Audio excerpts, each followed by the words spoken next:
by J.C. McRae. A production by Parahuman Audio. Performed by a cast of fans and volunteers. Please visit parahumanaudio.com to learn more. Thank you and enjoy.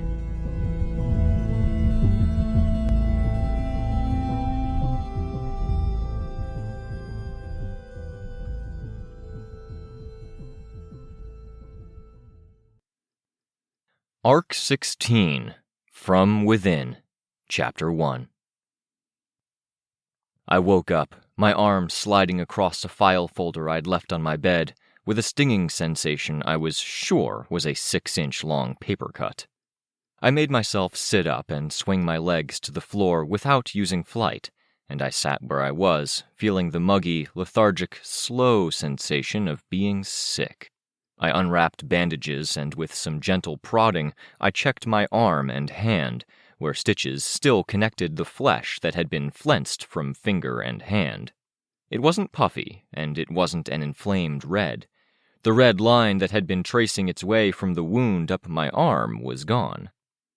After everything, after winter cold, damp prison hallways, skipped meals, injury, several periods of unconsciousness, about 7 minor injuries and 2 bad ones, my immune system had thrown in the towel. 5 days. I'd decided I was okay with being sick for a set period of time. I'd scale down what I asked of myself by doing only one necessary thing a day: recuperate, find my equilibrium. Then I'd ease back into things, or I'd go to the hospital. Not that hospitals were an easy thing to wrangle right now. I was annoyed I'd moved the papers, so a stack of papers in one file folder had fanned out to smear into another file folder, to the point I had to figure out which belonged where. The folder to the right was Professor Haywire. Multiple personalities, with each personality living on one Earth. He'd gone full mad scientist and opened the first portal we'd known about. We'd later found out there was one in Europe and, apparently, the one in Cauldron. The file folder to the left was more recent. It was from the info dump Dragon had given me, detailing everything we knew about agents and how they were structured. The door we'd glimpsed bothered me. I wanted to wrap my head around it. I stood, and I pulled on something more decent to wear, the long top with the black hood and the Brockton Bay skyline across the front that I'd worn to first meet Jessica's therapy circle. I fiddled with my hair, braided for overnight, tucking loose strands behind my ears as I made my way to the kitchen. Kenzie was sleeping on the couch, drowning in an excess of heavy blankets and comforters, with only the top of her head and the buns of her hair sticking out the top end of the blanket burrito. The coffee table was littered with tinkering stuff, a few plates and a couple of glasses, and the television had been left on. In the sunless hours of the winter morning, they were running some kids' show with a crew of a spaceship. I thought the protagonist looked a bit disturbing, but whatever. From the fact the television was on and that she hadn't done her usual routine for her hair, wrapping it up to protect it, I guessed she had gone straight from tinker stuff to turning out the lights, pulling blankets down on top of herself from where they'd been set up at the back of the couch. Routine was important for kids in grief, and this wasn't routine. I picked up 2 ends from ice cream cones that had been half-eaten, putting them on a plate. 2 ice cream cones definitely wasn't normal. Never mind that Kenzie liked to eat the top part of the cone, lick out the ice cream that had been packed in all the way, but didn't enjoy the cones enough on their own to finish them. Didn't matter on the cone type. Just your standard 11-year-old type weirdness. I found another 2-inch long bit of uneaten cone between 2 glasses. I was indulging her, letting her do her thing and find her own routine. If she wanted something, I let her have it, within reason. I was careful not to make any noise as I collected dishes, avoiding moving any tinkering work. "Breakfast?" she asked. She didn't poke her head out. "Did I wake you? Sorry." "I set an alarm to wake me up if you got up," the Kenzie burrito said. "You look healthier than you did yesterday." "I feel better. 8 out of 10. "Good. Do you want breakfast? I can make stuff. My foster dads used to teach me." She wiggled and struggled until her head was out of the burrito, and craned her head around to look up at me. She gave me a half smile, only one side of her mouth turning upward. "Nah, I'll make something. What do you want?" You have that yellow egg bread stuff, right? Challah, yes. I'm not sure how good it is. It's good. Can you make French toast with it? The smile had dropped away and her eyes were big. If you agree to something with vitamin C. OJ. All right, I said. I made my way into the kitchen to drop off the dishes. In the background, I heard her say, "Yes, I love this show. I'm never awake to see it." Kenzie had been my day one thing. I'd tackled one priority in each of my 5 days of dealing with the infection in my arm and whatever I'd had that was between flu and cold. I'd asked her what she wanted and needed, and she'd said she wanted to stay over. I'd warned her I was sick, that I couldn't give her my full attention, and she'd said that was fine. She'd stuck as close to me as I let her, as I did my best not to pass on whatever I'd picked up. During the day, she either accompanied me on my errands or she went off with other teammates. Her team had asked for her help with a job, and she'd gone out to do that yesterday. She had stayed for 3 hours, just long enough to handle the job and come back. I knew her team was worried. That they didn't know what to do about her, and she didn't know what to do about them. Kenzie thumped to the ground, prompting me to look away from the bread I was cutting up.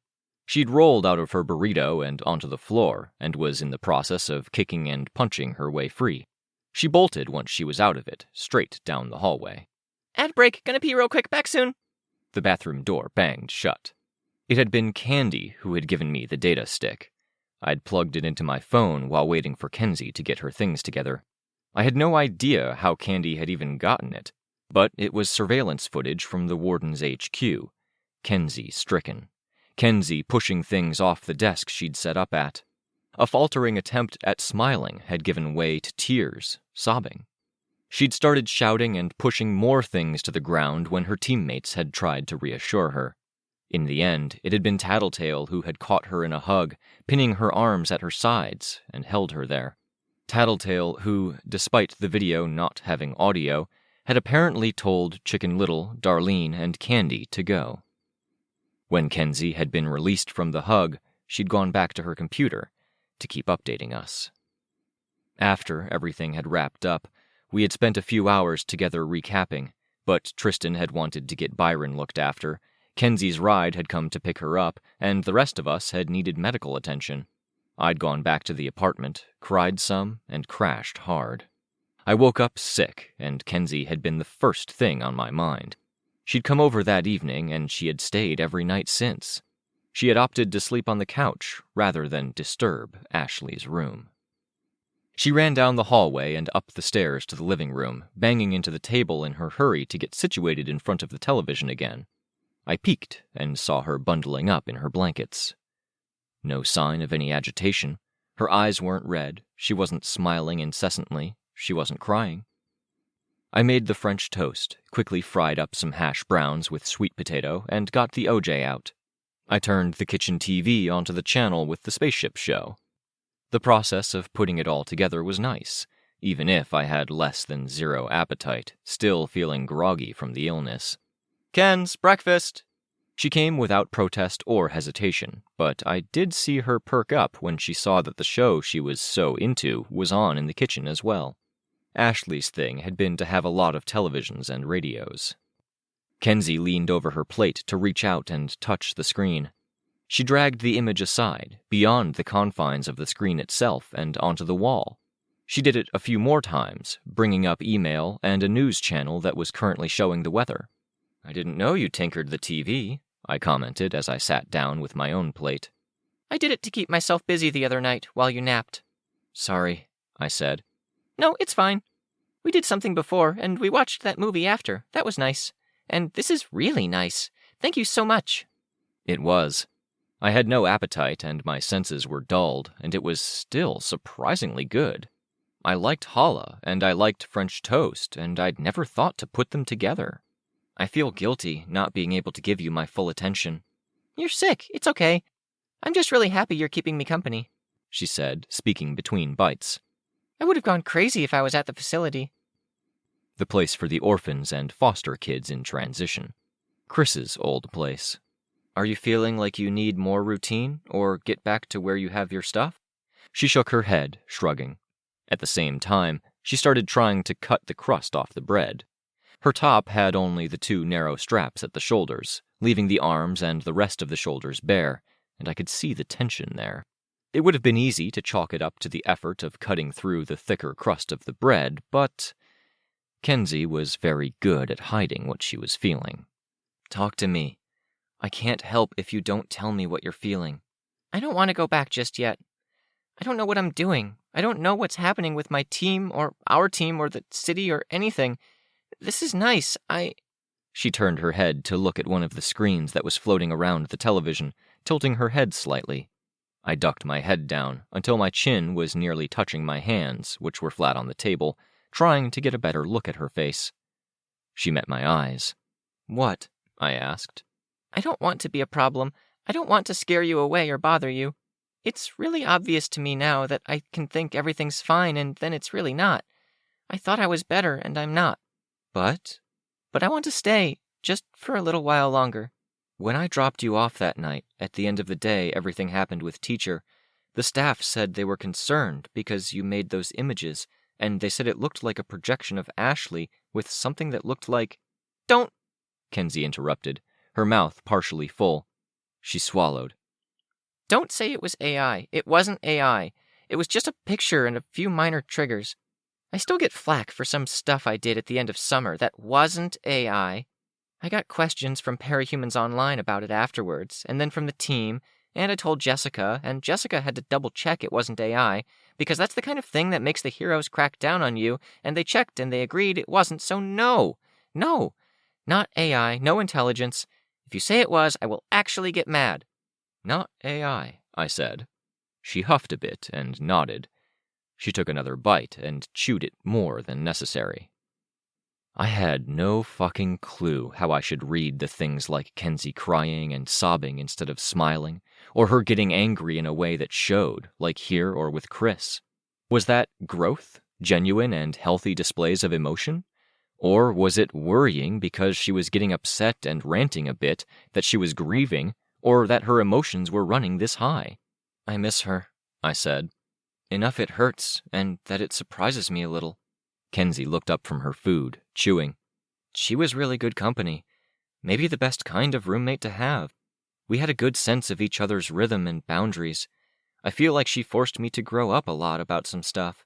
About the faces we put on and the roles we play, and it sucks so much. Sucks, Kenzie muttered. She smiled, eyes downcast. You know it sucks for me. You saw that video Candy gave you. I shouldn't be surprised she knows. She didn't even seem to mind, but that was just how Kenzie worked. Yeah, I worry about you, about the projects you'd put together or what you'd get up to when I'm not looking. Because I care about you too, and I know I'd do some crazy stuff if I had your power and I'd just lost someone I cared about. I won't do anything, she said. I only made the Ashley projection with some basic expressions because I was lonely and I didn't know what to do. It made me feel worse because it wasn't quite right. So don't worry, I'll be good. I'll stick to old projects. Because it wasn't quite right. It made me think of Amy, about the process that had led to the wretch coming to be. It made me worry about Kenzie more. Okay, that's reassuring. We need you to talk to someone, I think, and we need to talk to your team. Chicken Little, Syndicate, Decadent, whatever you want me to do. So don't make me go back, at least for a little while. Her eyes were puppy dog big, her smile small and unsure. It doesn't have to do with anything, okay? You can stay tonight unless they say you have to go back. She nodded. She glanced at the screens beside her. No cheating the system, sending false messages, or sabotaging things so they don't want you to come back, or, I don't know, because you set up a hologram that makes them think you're there. I thought about that, but I wouldn't do it, she confessed. I didn't press. We ate. Kenzie chugged the last half glass of her OJ. Then she hurried over to the sink to begin washing. I would have protested she didn't have to help out, but instead I just joined her, doing my share of it, and putting away the stuff on the rack. Ashley's obsidian mug, still on the drying rack from a week ago. What are you up to today? I asked. I don't know. What are you doing? Everything, I said. Catching up, Byron, seeing where we fit into things with the whole... I indicated the television screen where the weather update had dropped away and the tail end of a news segment showed. There were cars on the road, bumper to bumper, red taillights and white snow. The scene changed to people moving down the sidewalk, all carrying things. I know some of the rest of the team is helping, and Chicken, Decca, and Sin are helping too, in their own ways. Yeah, I said. Can I come with you? I wanted to see Byron too.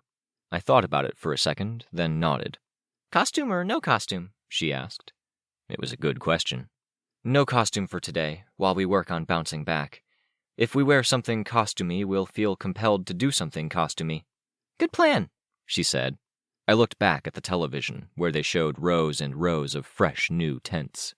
Then, protests, riots, and anti-parahumans gathered together in something that looked like it was going from protest to riot. Calling for a ride and getting through all of that? Want to fly there? I asked.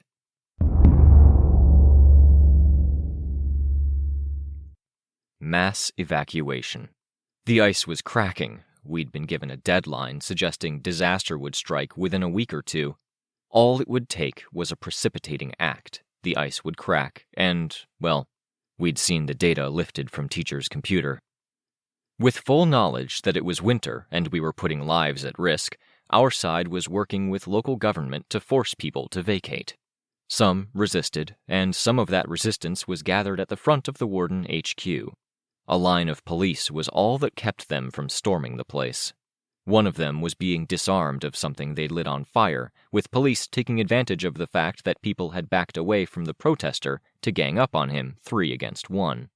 I landed on the roof, easing Kenzie down so she could stand beside me, and then adjusted the heavy bag full of her tinker stuff and my supplies. So angry, Kenzie said, peering over the ledge. I wore a medical mask, out of consideration for the people around us and the people we were bound to run into. I didn't want to get any heroes sick. It made talking annoying with the way it rubbed against my nose. They're losing their homes, just like we're probably going to have to say goodbye to the apartment. Can we get stuff out? I have workshop stuff I'd miss, and furniture, books. Ashley had so many things she was so fond of. I want to keep some. We'll do something, I said. I struggled with keys, my left hand not fully cooperating, the gloves I wore not exactly helping. But not everyone can do something. That's why they're upset. Yeah, but if they spent less time protesting and more time preparing, then they could bring more with them. Maybe, I said as I unlocked the door. Some of them don't care about things. They want to keep other things. Security. Not having to worry they'll keep facing tough winters. Not feeling like there'll be one world-ending threat every few years. Endbringers, then Scion, now this, which we're being vague about, and which we haven't made any major arrests on. We let ourselves into the top floor of the Warden's HQ. Not that this was much more than a cardboard cutout building propped up in front of the real HQ. Because we're saying it was the portals, and the long-term danger is worse than we thought. And the portals were done by the religious nuts at Chite, who we can't do anything about because diplomacy. We can't attack them without losing diplomatic support. We're the big guys in terms of the weapons we hold and the little guys in everything else. And honestly, it would be really nice to have clearance to go into Chite right now. Kenzie nodded. We made our way down the stairwell to the passworded hallway. Kenzie could do the hallway with her eyes closed, so I let her do the steps to take us to the bunker. The road to the bunker was framed by 2 new buildings, and the bunker had a neighboring structure. The number of guards had tripled, many gathering on the rises on either side of the path, looking down at us with weapons at the ready. But they knew my face. I raised a hand in a wave, and they waved me through. We didn't stop in at the bunker itself. We continued down the path, took a hard left, and passed beneath more guards on our way to our destination. Into Teacher's facility. My first time here, Kenzie said. You haven't visited Byron? I asked. She shook her head. I was planning to. As there had been armed guards guarding the way between bunker and facility, there were capes waiting for us on the other side. One of them handed me an info sheet. They hesitated before handing Kenzie one, and after a quick glance, I motioned for them to hand it to her. At large, Earth Chite, Church Capital West. Teacher, Benjamin Terrell. Overseer/custodian, A76. Mord Nog. Lou Joubert. Greater City Area. Ingenue, Miranda Webb. Leicester, Jamar LaFranca. Usher, Ray C. Rudolph. Captain Claw, Charles Ali. Blackgoat/Scapegoat, William Giles. 9 soldiers, mixed squads. Unknown, last seen Earth N. Squad leader Green-Black. 6 Green-Black soldiers. Unknown, squad leader Orange-Red. Squad leader Gray-Gray. 12 soldiers, mixed squads. Thanks, I said. It was always good to get an update. The list had been twice as long on my last visit 2 days ago. You've been here before? Do you need a guide? No, but she might if she wants to go do something. This sheet has some basic information and a number to call if you want a guide or escort, and another number to call if you see something concerning. We've painted or taped areas that are high risk. Thank you, Kenzie said. I wanted to use some tinker gear, but Victoria said I'd need to get it checked out. We can page people and see who's available. Go on ahead, and we'll have them find you. Where are you off to next? Hospital wing. Shouldn't be a problem. Take the elevator. Thank you, Kenzie said. The place they had picked for the portal to exit was a hallway that could be defended if need be, that opened up into a larger area of the complex, a central room with stairs, hallways, and, at the far end, a series of elevators. There were people mopping and cleaning, because the tromp of boots was depositing a lot of muck on the white tile, and there was a lot of muck, with some areas having been reduced to debris. We'd moved in, more or less. Thralls all relocated and quarantined until such a time that Teacher no longer had a serious hold on them. Some people from the city were being brought here to select and specific areas that could be cut off from the areas we were using to conduct business. There was food here, there were beds, there were storage areas, shower facilities, plumbing, power, and backup power. The elevators weren't like the usual. The doors were open, the elevators waiting, each large enough to drive a car into. We got inside, hit the button, and the door whisked closed before carrying us 2 floors up. The doors opened, and Defiant stepped inside, wearing a reduced-down version of his power suit. The effect was similar to a fireman shucking off coat, belt, gloves, and headgear while still wearing the rest. But Defiant's stuff was green and gold armor so heavy it needed tech to move with. He found a spot to stand next to Kenzie. She only came up to his waist, with the way his gear and boots extended his height. Hello, Lookout. Heya, how are you guys? We're staying on top of things. Victoria, always good to see someone from home. Likewise, I said. From home. We still weren't thinking of this city as home. We hadn't even fucking named it, and now we were abandoning it. Or had we not named it because we'd known, on some fundamental level, that we might have to abandon it? That it was temporary and fragile? What you did over the last week was a big help, figuring out Teacher's info attack vector, Shin, and the raid. He extended a hand for me to shake. I'm sick, I told him. Sorry, I would otherwise. I don't mind, he responded. I don't think I can get sick. I shook his hand. He wasn't wearing gauntlets, but his hand was still large as it folded around mine. I could see seams and patches where it wasn't skin, with too smooth a texture. The tech? He asked. I'd stay to talk, take as much time to talk shop and catch you up, but there's too much to do. I lowered the bag to the ground so Kenzie could fish out the tech. It was akin to a double-thick keyboard with no buttons and a depression along one side. It looked heavier, and she needed 2 hands to lift it up to Defiant, who held it in one. Not a cube, huh? I asked. It is, she said. She's right, it is a cube, Defiant said while investigating the thing that wasn't a cube. Should you tell me what this is, or would you prefer I figure it out? You can figure. 25% of the reason I'm asking is I don't want to step on toes. 75% is because there's that slight, teeny-tiny chance that this isn't what we want to do in any place with a chance of fracturing. I see what you mean, he said as he opened up the casing, looking at the internals. Lenses were arranged in arrays, to the point it was more glass than anything, and the tech that was there looked like the arrays that extended back from the ocular cameras she'd had us place in our eyes. The elevator came to a stop. We stepped out into the hallway, remaining where we were while he produced a laser from his gauntlet, shining it through some of the lenses. Careful of the polarities, please, Kenzie said, shifting her weight from foot to foot. I know you know your stuff, but... Understood. I didn't change any numbers. Looking at this, you should be fine. You're not outputting anything, you're clarifying things that are operating within the sector space. Yeah, yep. But sometimes when you point a camera at someone, they look into the camera. They don't reach through to hit you or break your camera either. I'm not smart enough to keep the analogy going. But they're multidimensional space monsters. They could. Sometimes you don't want to agitate someone on the other side of the glass if that glass is close to breaking.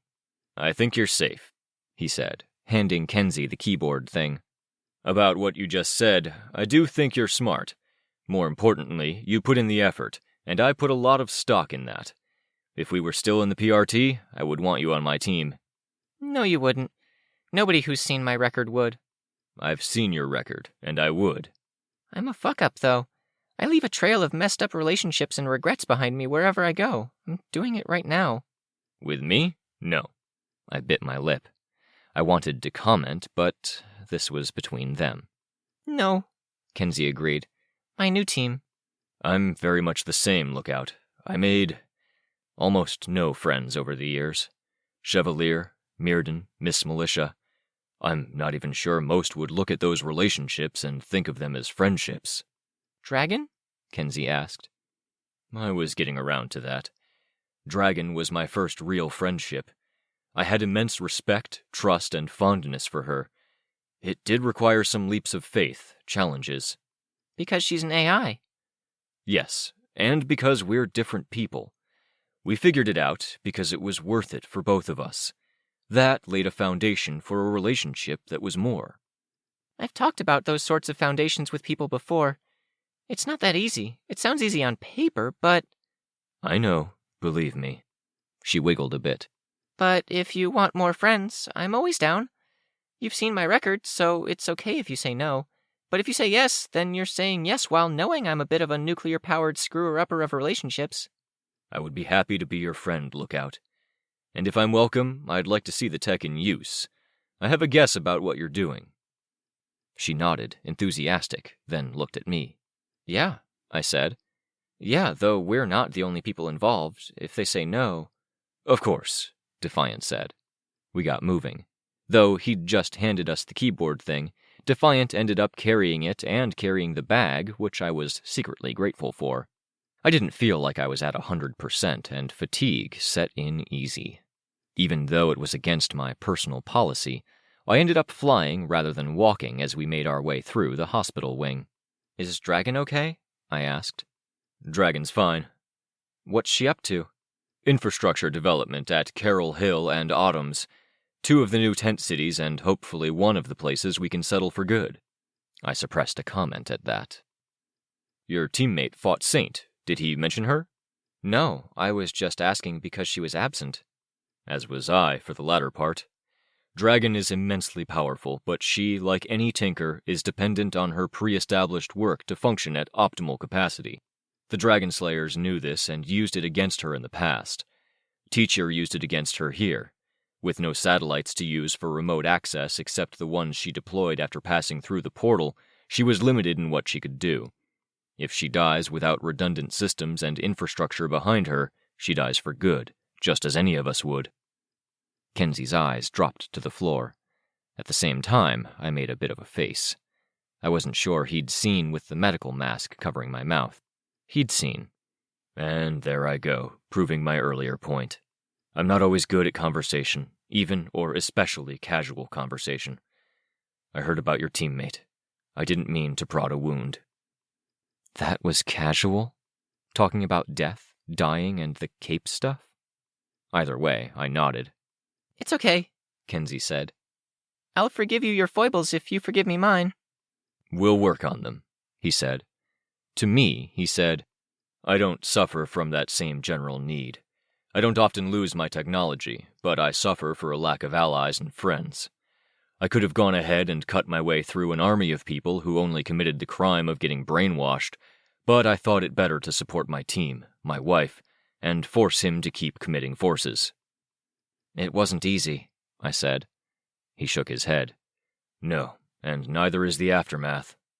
Teacher is free and untouchable for the time being. Ingenue is on the loose, and other thralls are operating elsewhere. Gary Nieves is wanting to make a meeting, bringing Dinah Alcott with him, of all people, and he has a great deal of political clout because of the ongoing riots and protests. We're trying to secure the city and ensure the evacuation goes smoothly, and the only asset we have in the process of that is that Contessa is working with Citrine to manage it. I winced. Yeah, he said.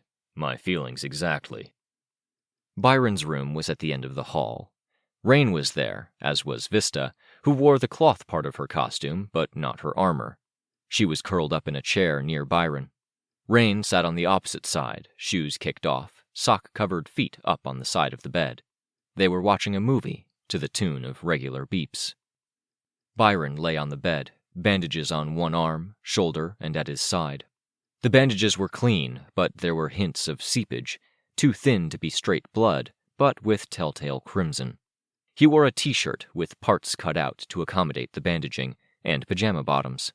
He hadn't woken as we'd entered. His eyes were half-lidded. I'd seen him awake, and I'd seen him unconscious. He had slept through 80% of my visits. Seeing Byron had been my thing on day 3 of being sick, with me keeping my distance because of the illness. "Oh, hey," Vista said, her voice pitched to be quiet so she wouldn't disturb Byron. "Hi, boss." Hi, Vista, Defiant said, matching her tone. "Hanging out?" I asked. "I was up all night with patrols. I came by and stayed for the movie," she said. True enough, she did have circles under her eyes that had nothing to do with the thick black eyeliner she'd applied. Kenzie hurried into the room, getting the keyboard. We're trying it? Rein asked. "Yeah," Kenzie said, double-checking with Defiant. She was doing a lot of double-checking. She set the keyboard on the foot of the bed, reconsidered, and had Rein stand up before placing it on his chair, scooting the chair over. "You're not using your power, right?" she asked Vista. "No, why?" "Because even if Defiant says there isn't, I'm worried there's a teeny tiny chance this could blow up everything." I stopped flying. Rein backed away a step. She placed her phone over the top of the buttonless keyboard, then used it as her console to activate parts. She slid it over, hit more buttons, slid it over, and hit more. It came to life, light shining from the seams. And orange-red motes began to move through the air, diffuse and smaller than what Tristan normally created. They settled into a general silhouette, and then that silhouette clarified, until we had an ethereal image of Tristan, just a bit fuzzy around the finer details like individual strands of hair, eyelashes, and a thread or two on his clothes. He overlapped Byron at first, but as he tested his movement, he slipped off to one side and stood away. He attempted to cross the room, and he hit an invisible wall. He reached out to touch it. When he spoke, though, his words came out as audio garbage. All the right sounds if those sounds had been into a blender and mixed in with static. He tried again and seemed a bit put out. "Fine-tuning to be done," Kenzie said. She shut down the box. The motes began to scatter, peeling away and dissolving. "Can we wake up Tristan? See what it's like for him?" Rein reached down and jostled Byron's shoulder, trying to wake him. It didn't work. He sounded discouraged more than upset as he said, "I'll get a nurse." Had he sounded very upset, I might have panicked. As it was, I was anxious and uncomfortable with so much about this. Kenzie literally wrung her hands. Rein stepped out of the room. "It's cool that it worked well," Kenzie said. "He could move around. I was worried I wouldn't be able to let him do that. They can make micro-adjustments to have a slightly different pose or posture when they swap in." Is that why you had the perpendicular set of high-distortion prisms? Defiant asked. "I thought it might grease the track if he wanted to move down it." It's a good idea. You do sacrifice some clarity. "I made so many mistakes early on, trying to get perfect clarity or better than perfect clarity. No, it's not what we need. We need to be able to communicate with him." The nurse came back in. She had a syringe. She addressed us all, not looking the least bit intimidated about being surrounded by capes, let alone Defiant's massive frame. He scheduled a wake-up this morning, but are you sure you want to do this? We are, Rein said. She removed the tubes from his nose, the covers from over top of him, and the heartbeat monitor from his finger. It produced the tonal beep of a flat line as she disconnected it, a sound that made 10 kinds of bad emotion jump all over the place in my chest and stomach. She gave Byron the syringe in the shoulder, depressing it. His eyes fluttered, opened, and he stirred. "Change," Rein said. "Swap out." Byron hesitated, then blurred. A moment later, he was Tristan. He sat up, hopped down. "Couldn't talk," he said. "We know," Kenzie said. "I can work on that next time." "It would be a lifesaver," Tristan said. "It would mean a lot." Kenzie bounced a little with excitement. "Can we look for Byron?" Tristan asked. Kenzie nodded. "Sit on the bed. Pull your legs up. You have to stay within bounds." Tristan did. She activated the machine again. The blue motes appeared, and they coalesced into Byron's form, partially curled up, lying just behind Tristan. He looked to be unconscious. Byron had sustained light brain trauma and more severe trauma to his body. The pair was trapped in a tricky dynamic now, because Byron went in and out of consciousness, something the nurses said was a consequence of the kind of healing he needed to do.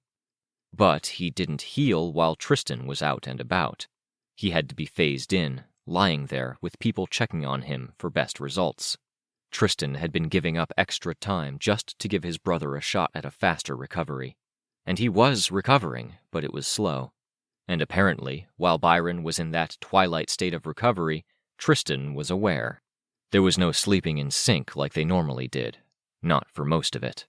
"That makes this the first time in years he's not looking over my shoulder," Tristan said, sounding awed, or stunned, or horrified, if not all three.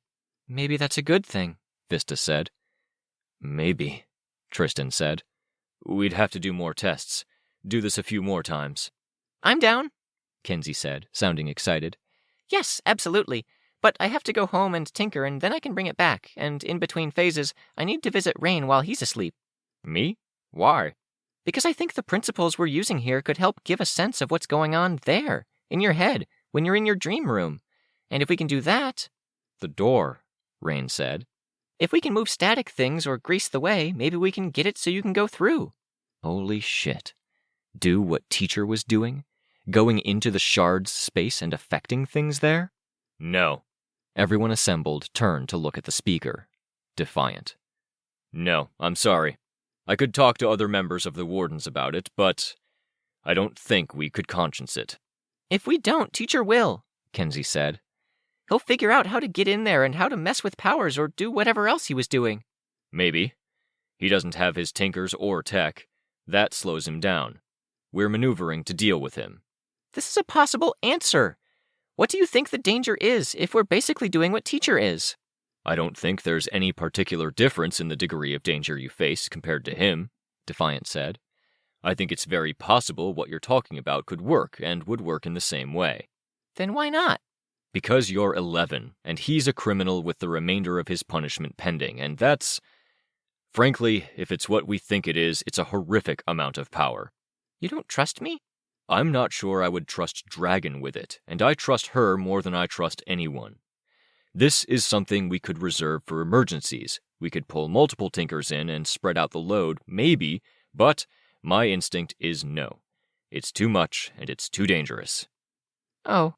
"I'm sorry if this spoils our..." "Friendship?" Kenzie asked. She shook her head. "No, you're still cool." "I'm glad. I should go and look after things. This, in its current form, very interesting work.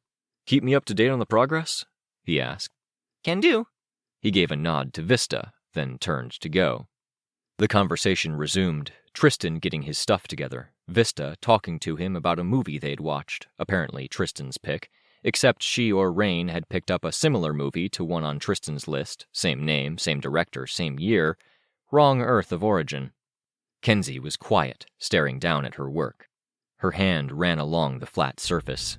Then she looked up at Rein, who was already watching her. Her eyes found me, as she'd done earlier, checking with me, checking with Defiant, checking with Rein, asking for permission. Permission to delve into stuff despite the warning from the top. I didn't say no.